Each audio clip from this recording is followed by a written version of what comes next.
Day number 33, and this is when the going gets tough.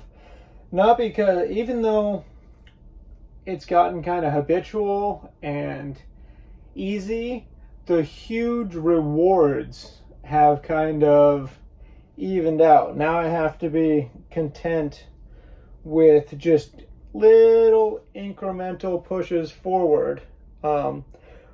Which is historically where I've always kind of given up on challenges. You know, it's fun in the beginning when you get that parabolic curve of, results and rewards, because like for the first 24 days, it was like I was a whole new person almost every single day. There was struggle and stuff, but I was noticing real, tangible, jumps, like leaps in clarity, just physical well-being, pain, everything like that. And then day 24, I felt just phenomenal and amazing for the first time in months. And now, basically, since day 24, it's kind of just been, a plateau, I guess. I feel like I've kind of, I have been still improving and everything, but it's way more subtle. And that's what, I think greatness is made by persevering through the plateaus in anything in life, any endeavor that you want to, improve upon, whether it's a sport or a skill or weight training or physical strength, just overall human performance. I think the hardest thing to do is to hit plateaus and just be,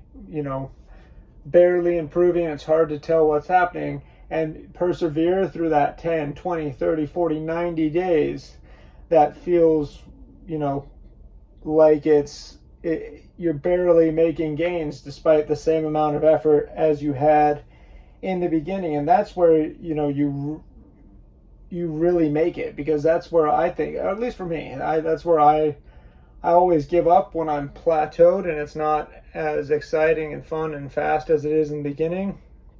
And I don't stick on the plateau long enough to hit, that next kind of parabolic breakthrough. I have, in the past, made it to, I know there's more breakthroughs to come.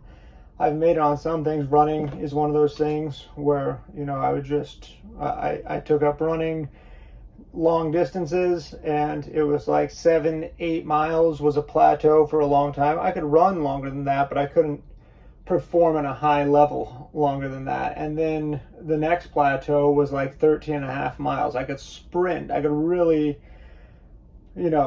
run, not just jog, like 13.5 miles. And then that was a plateau that I never really broke through. I just ended up, moving to Africa during that plateau.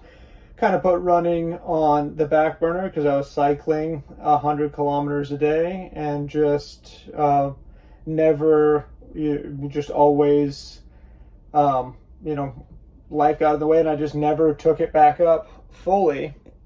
I always intended to. Now I'm on a major running plateau. I'm falling shy of the first step mark as of right now, but yeah, definitely feeling the effects of that, but just gonna stay consistent, stay dedicated. I am also severely feeling the effects of just this low calorie diet that I'm doing up until and after the music festival that I leave for in 1, 2, 3 days from now. So when you're watching this video, I will be at the music festival. I'll be in the mountains in British Columbia, enjoying myself just because of the posting schedule that I've made. There's not going to be any gaps in, more than one, maybe 2 day gaps in videos coming out, because I'll get back and get back on the 31st, I think it is, and I'll be able to get videos out that day, and then I'll do, you know, a whole cool video of the music festival, what it's like to be going, traveling there and everything in a wheelchair, and it should be great. But I'm exhausted. I am tired. I got a terrible night's sleep last night just because of back pain. Just trying to stretch my back out now. I don't actually know really what exacerbated it. I just think it's the only thing it can be. It's just work, sitting 7-8 hours straight, besides my one little break working out. Is it's just absolute killer on my back. I really have to design a life where sitting for 8 hours a day isn't part of it without, you know, regular interruptions. Oh, excuse me. My throat is drying out from the heat. Gonna have to drink some water. But day 33, gonna do a killer back and bicep workout today at work. Did a baby one the day before yesterday, which you may have seen if you watched the day 31 vlog. But yeah, I'm gonna hit back, biceps, triceps. Did chest yesterday, feeling it a little bit, not really, but it's just maintaining a little bit of strength. Not gonna make any real strength gains because I'm just too weak to push my muscles to a new threshold. Gonna refeed a little bit today and tomorrow, since today's Thursday and I fly out 6 a.m. Monday. Gonna fast Friday, or sorry, from Friday night to sometime Monday. I'll probably eat my first meal in like the Minneapolis airport or something like that, because Kelsey will want to get a little snack. I'll just have a little snack. It won't be like an actual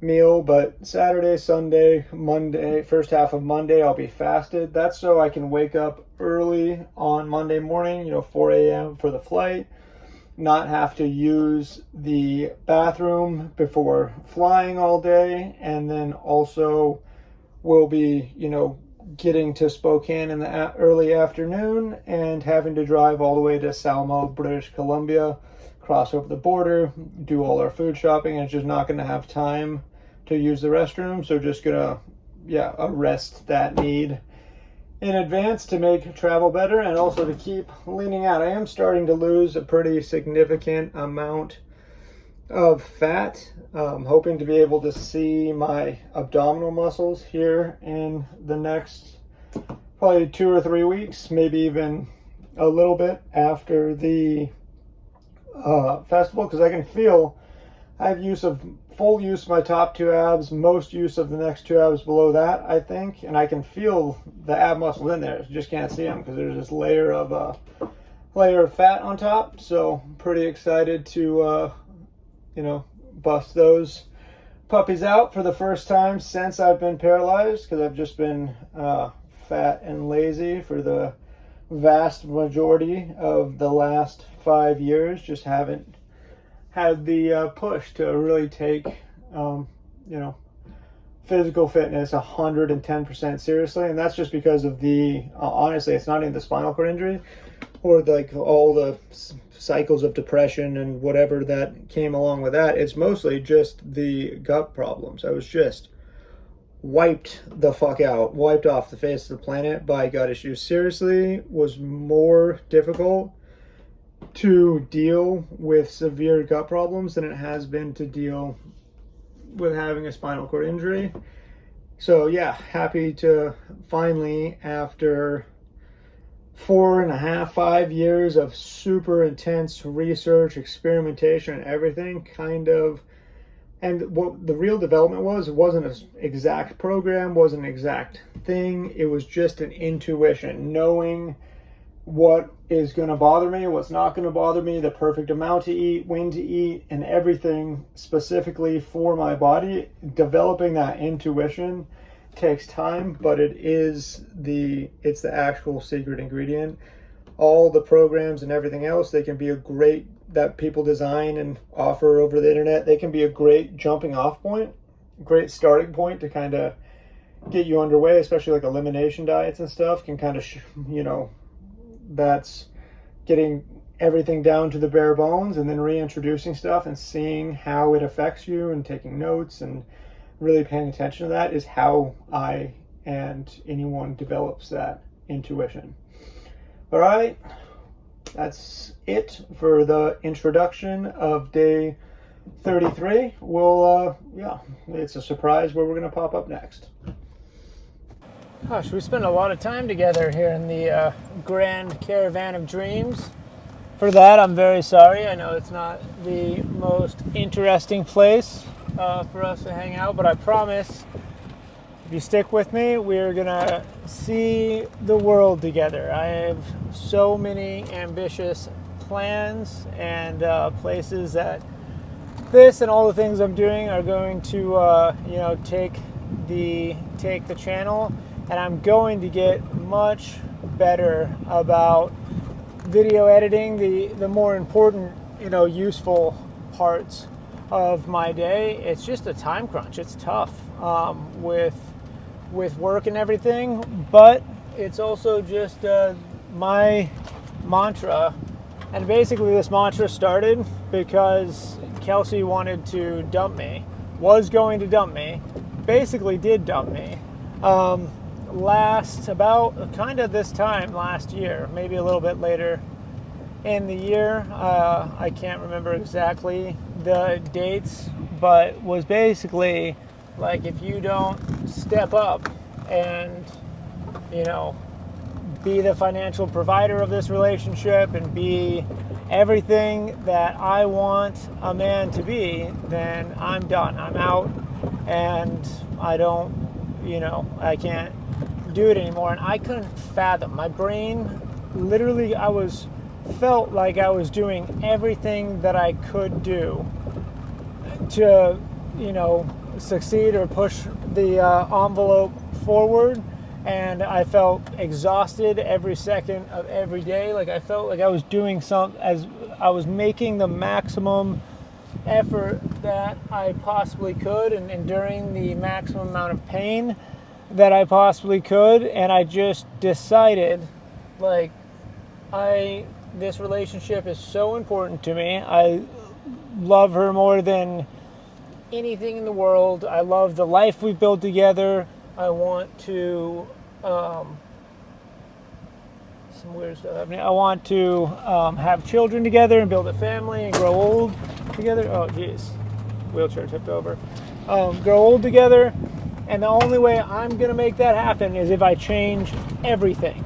If I change everything about my level of endurance, my level of ability to do things, I have to just suck it up and I have to do 1,000,000 times more than I'm doing now. I have to endure 1,000,000 more times pain than I am right now, because my back hurt so bad. I had such bad nerve pain. If I would sit for more than 2 or 3 hours straight, I couldn't do anything. I literally couldn't endure the pain. It was too much. And I was like, the only choice is to just be able to endure so much more. And now I'm kind of applying that same equation as the answer to everything in my life, no matter what it is, because it's the winning equation. If things are failing and things aren't working, you need to do 1,000,000 times more. You need to draw on a well that doesn't yet exist. You need to drill down. You need to find the aquifer of motivation and just do more. And that doesn't mean be busy more. It means actually accomplish more, rather than I need to stretch and pay attention to my back and body. I need to find time for everything. And it's really, really difficult. It's incredibly hard. Even if you're not paralyzed, or if you are paralyzed, or if you have other health stuff going on, life already, and I don't even have kids yet. I just have 2 dogs and, a house to take care of.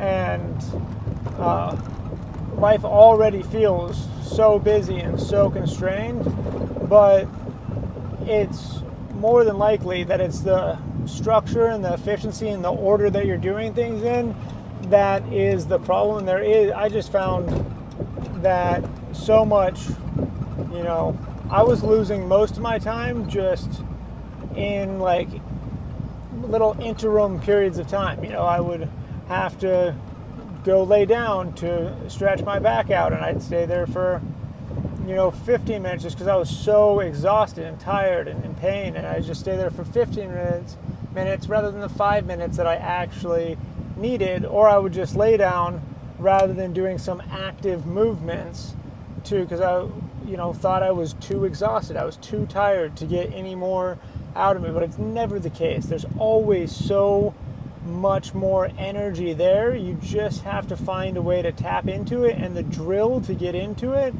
is purpose and a reason behind things. That's how you tap into, you might only have a certain well or reserve pool of energy that you can get to, and when it runs dry you really feel like you have nothing left. And the only way to derive energy when there's nothing left is just like drilling for oil or looking for water to tap into. You gotta go deeper, you gotta search elsewhere for a different well.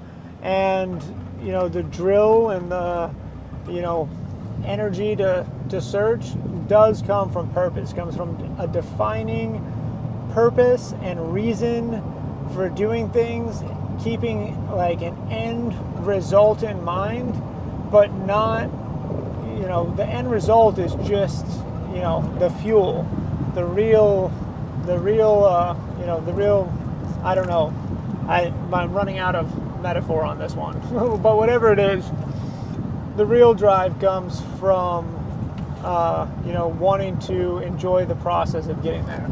It still fucking smells terrible in this van. There's gotta be some old food in there or something. Wow.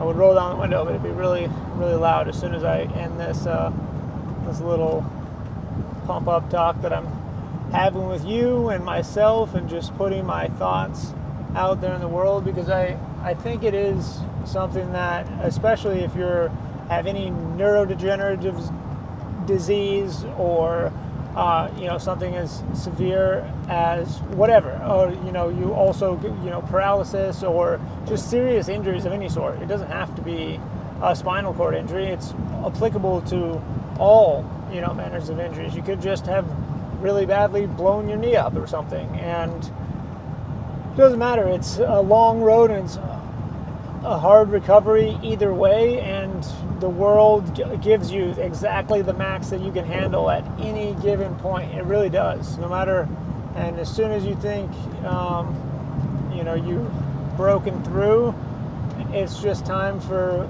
more stress, more problems, and more intense situations to get laid in your lap. If that's not happening, then you're not progressing.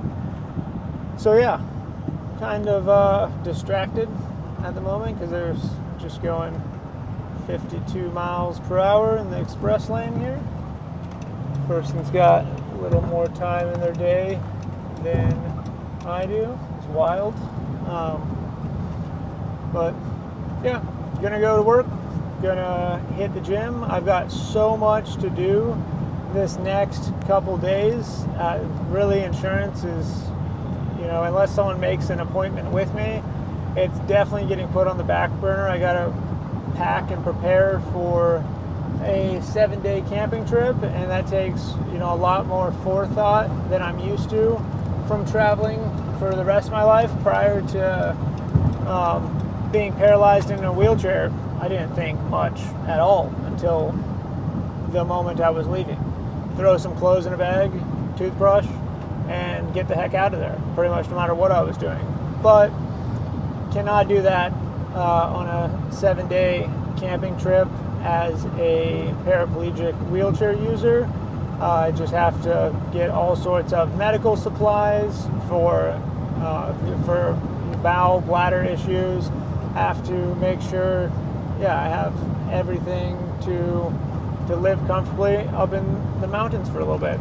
But on top of that, I also need to fix my AC because it's leaking. That's gonna take a few hours out of the day. Got to clean my house, do all my laundry, and got to go surfing. I got to go surfing Saturday morning. It's gonna be a quick session. I'm gonna try to get out there super early. I might even forgo using the restroom before I leave and just use it when I get back, so I don't waste that, extra 45 minutes to an hour using the bathroom in the morning, taking a shit. But we'll see. We'll see how I feel. I'm kind of ramping up my.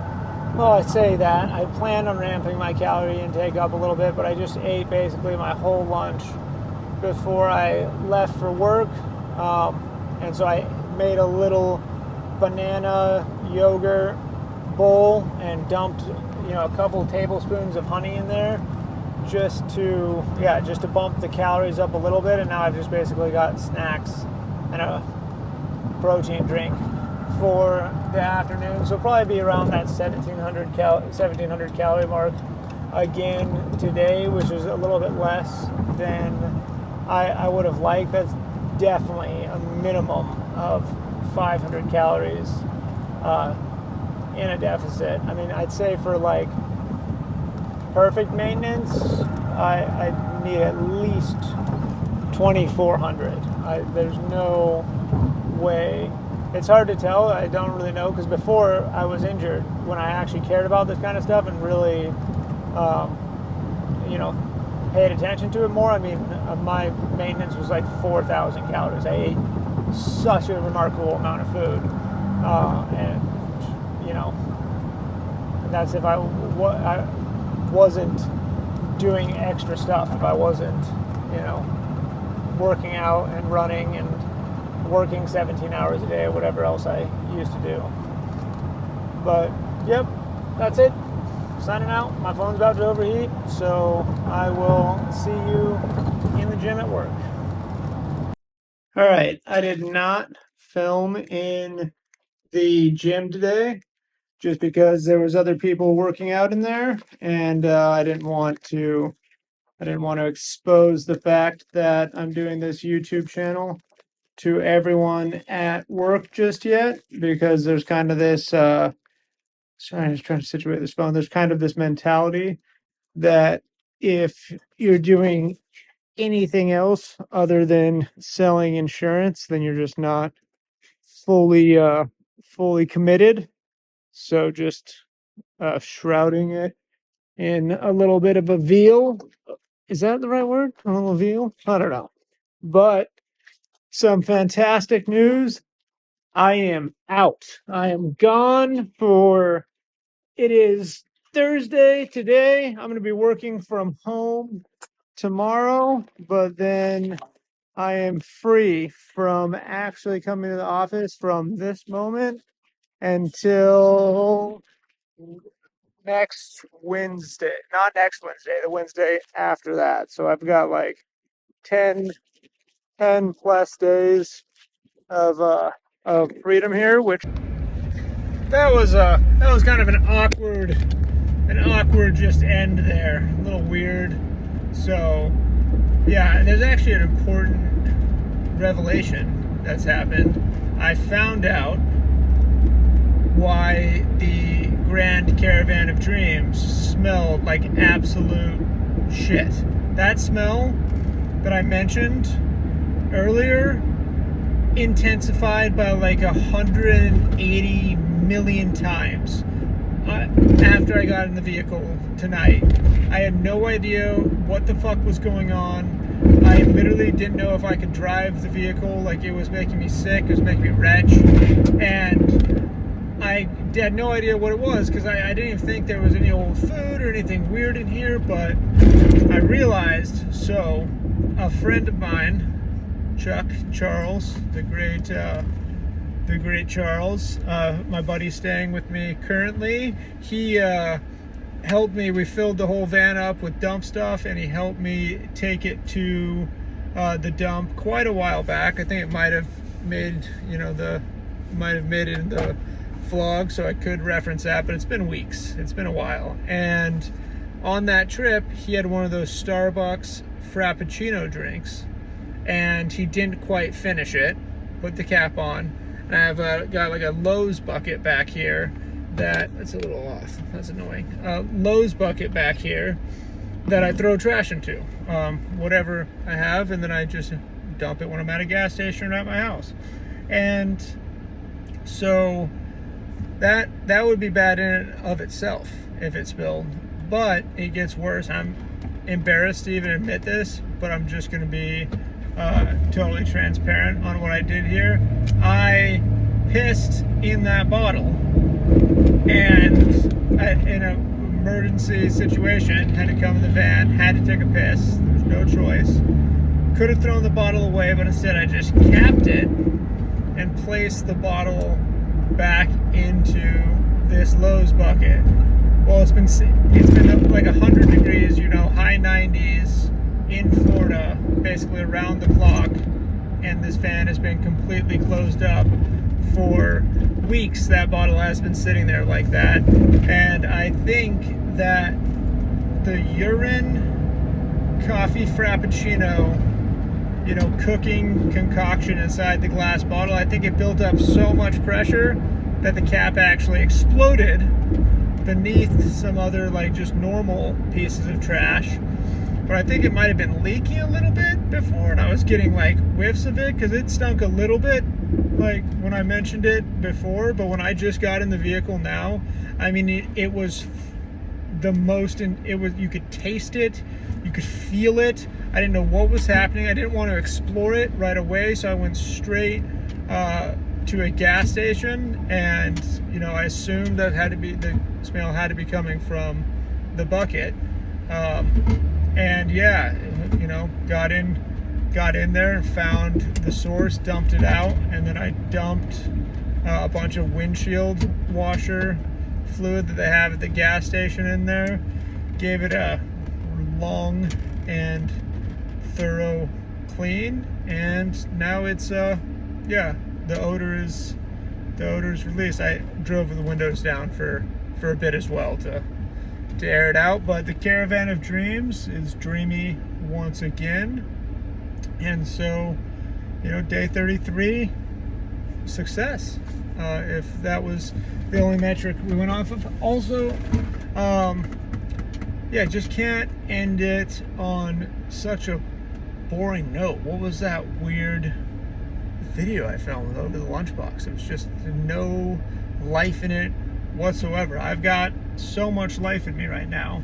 I'm absolutely, it's not necessary that I'm wearing this. This isn't recording anything. I'm just looking like a total dork. This is actually where the audio is coming from. So that can go. But I'm hyped. You're at the beginning of, if you've made it this far, whoever you are out there, you're at the beginning of what's going to be something pretty substantial. I really am going to build and scale a community of people that are dedicated to human optimization and to just healing in general. I think everyone, for whatever reason, I think it's just because I have many faults, so many faults. In fact, this might be I was going to give myself some credit here, but actually the reason I think I even have this attribute that I'm about to mention is because I have such an incredible number of faults as a human being, and just so many shortcomings. I've made so many mistakes. I've been such a fucking awful person to so many people at so many different times. I've really been a piece of shit for a large, a pretty large swath of my life. And maybe that's a bit harsh because a piece of shit for what I was handed, for what I was given, for what I knew. I wasn't just people get into bad situations and do bad things and they get caught up in stuff. before they really internalize their choices and everything. But it wasn't that. I knew I was doing things that were, bad or compromising, bad, whatever your definition of that is, varies, but things that I defined as immoral or just, I knew, they weren't good. And so the point I'm getting to is because of that, the one attribute I can say that I do have that no one could fault me for is I'm very non-judgmental. I just don't have, I say like judgmental things sometimes, but out of jest and comedy. I really don't give a shit what anyone else does. I think everyone has their reasons, and I always think to myself, and have thought for a very long time, and I will pat myself on the back and credit myself with this, is, I don't understand why they're doing what they're doing, but I bet if I had lived the exact life that they had up until that moment, that my choice wouldn't looked that much different, that I would have ended up in the same way. I think we're all victims of circumstance way more than we give, credence to. That, yeah, you can lift yourself up by the bootstraps and get yourself out of the worst situation ever. And everyone always points to the example of the 1 in 10,000 people that do it as like, see, you can do it, but like realistically, it's hard as fuck. So I don't, yeah. So, but for whatever reason, because I think that because I am non-judgmental, people just tell me traumatic, fucked up things all the time. Strangers, close confidants, friends, like people, tell me secrets and, weird, intense things, and I'm not really one for, like if I'm going to spend a lot of time with someone alone, I'm not really a small talk type guy. I'm more of a big picture, philosophical, let's talk about life type thing, and maybe it's that encourages people to share things with me. My point is everyone is fucked up, everyone's hurting, everyone is in pain, and it's not getting better, it's getting worse, and we universally know that. It's being talked about on all of the kind of podcasts and shows, and just in the general sphere of things, everyone's talking about how bad things are right now, how bad mental health is, I'm a health insurance agent. I talk to people on the phone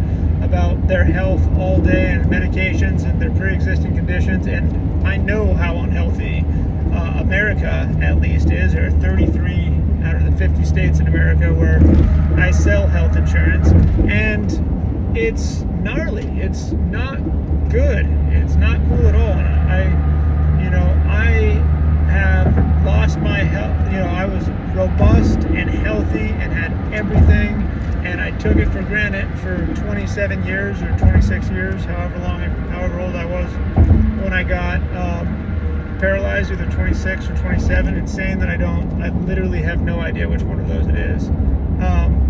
But yeah, for all that time, I took health for granted. I thought I had, so I had some back problems. I had back pain and stuff from bucking hay and working construction. But I just had no idea the level of suffering and misery that was possible, and how low and fucked the human condition could get, and how every time you think you're at absolute rock bottom, you can't go anymore, I will literally, put a 40 in my mouth and say goodbye if it gets any worse, and then the bottom falls out and it gets so much worse. There's so many false bottoms in the world of rock bottoms. When you're on a downward trend, it can get so much worse so quickly for so long, just over the longest course of time, just keep getting worse and worse and worse, and it's crazy to me. that there's so few resources out there. There's not so few. It's just hard to find good resources. It's hard to find, a full system of how to heal everything, because it doesn't, you just rewind, you have to keep rewinding back and back and back and figuring out what is the core problem with whatever health issue it is you have.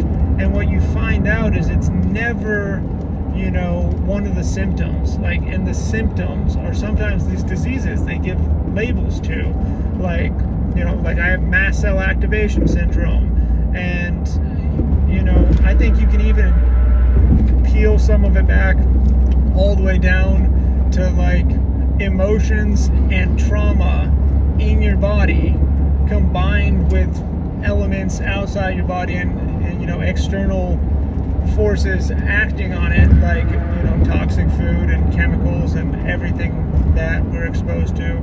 And oftentimes it's the combination of those things that creates the state where the disease can exist. And I want to create a space and a network of people that can address a human as a whole system. And I'm gonna build it. I'm gonna make it happen. It's written in my destiny. I mean, it's literally destiny. There's nothing I can do to fight it, no matter how many tangents I go on. Real estate agent, health insurance, cattle broker, no matter how many tangents I go on, I can't fight what I'm actually meant to be doing. And this is it. Fantastic. Merge in front of me as I'm trying to get crazy that people drive this slow on the highway. But no matter how many tangents and things that I go on, I cannot get off this path. It's where I keep getting called back to. I literally am spinal cord injured because I was off this trajectory. And it's what I always want to do. I wanted to do it in different ways. Before, I wanted to do it through adventure sports and outdoor activities, but I always wanted to bring people together into a wild place to escape from what my ailment was before, was just being trapped and stuck inside society. I mean, that was my real ailment, and it was actual trauma that it gave me. I mean, it's hard. Maybe it's not hard. Maybe other people can relate to this. I don't know. But for me, as a kid, going to school and living inside of a cookie cutter subdivision with a bunch of copies of the same house and a neat little yard and everything, it actually made me feel completely insane. I thought I was the only one that hated it more than anything. I wanted to go to the woods, go to the wild, and just be free. And I'm not gonna stop listening to the 5-year-old me. I keep getting caught up in these different things that my ego pulls me into, and going on these little paths and stuff. And I'm not going to do that anymore. I'm going to listen to myself. My core self, deep down inside, is a little kid that wants to create, beautiful sanctuary in the woods or on the beach, or preferably both, where people can come and do healthy, awesome activities. And now that I've been pulled down this path by spinal cord injury, heal completely. Am I cursed with people just going insanely slow on this road right now? Everyone bombs in Florida normally. There's randomly people going 55 miles per hour. The speed limit is technically 70 or 75. No one goes 55. Anyways, that's it. That's day number 33. Let's fucking rock. It really is, it's written by whatever right stuff, whatever creative force, God, universe, energy, whatever it is out there that compels us to be who we are naturally, wants me to do this and wants you, whoever you are out there, willing to listen to my crazy day 33 rant here. It wants you to be a part of it. It wants you to be a part of this journey, and the way that you do that is by 100% committing to your true path and what you're doing and what you're meant to do, and just, yeah, I don't know. That's it. That's day number 33. I'm gonna go. We're gonna go to Whole Foods. You want to go to Whole Foods? We'll check out Whole Foods. I'll see you there. And Chuck, in all his glory. That's Chuck.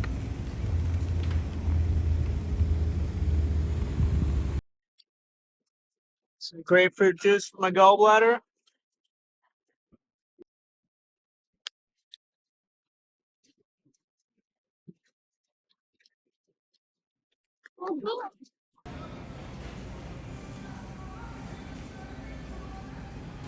Videotaping your feet. Fucking sucks.